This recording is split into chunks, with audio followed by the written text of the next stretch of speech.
Oke guys, mari kita bahas game gua ya. Kali ini gua sebagai putih dan kita bahas langkah-langkahnya ya. Oke, gue jalanin M4 ya. Kenapa M4? Karena ini adalah 4 petak, ini adalah 4 petak pusat yang aliran Capablanca tuh menekankan pentingnya menguasai petak pusat ini guys. Jadi gua jalanin M4 ya. D4 juga bisa gitu kan. Oke. Lalu lawan menjalankan E5 dan gue menjalankan kuda F3. Kenapa F3? Ini perwira dan juga ini mengatur petak pusat juga guys ya. Oke. Lalu lawan mengeluarkan D6 dan gue mengeluarkan D4 ya. Sama ini mengontrol petak pusat juga guys. Lalu lawan mengeluarkan kuda ke D7 dan gue jalanin D5 ya, supaya gue ngunci ini sih, ngunci petak pusat ini. Oke.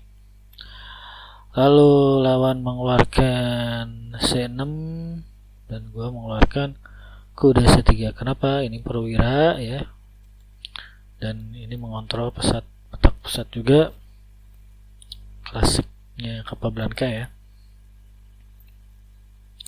Lalu B6 dikeluarkan dan gue makan ya.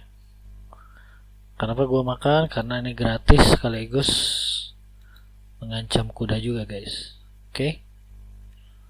Lalu kuda dipindahkan dan gue mengeluarkan gajah ke B5. Kenapa?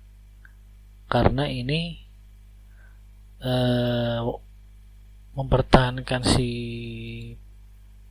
pion juga guys. Nanti kalau dimakan kita bisa makan lagi dan sekaligus skak ke raja ya. Kita dapat fork nanti. Gitu guys.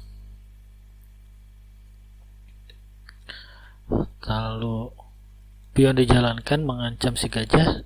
Nah di sini gue melihat potensi ini guys. Kalau gue jalanin ini langsung skak ya. Dan ini gue bisa dapat si ratu. Makanya gue jalanin pion ke C7 guys. Ini gue skak dan gue bisa dapat menteri juga.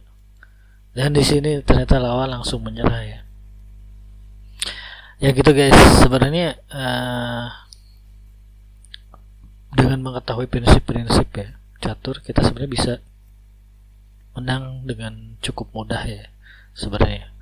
Dan itulah yang dirahasiakan oleh para grandmaster ya dan pemain-pemain kuat lainnya gitu.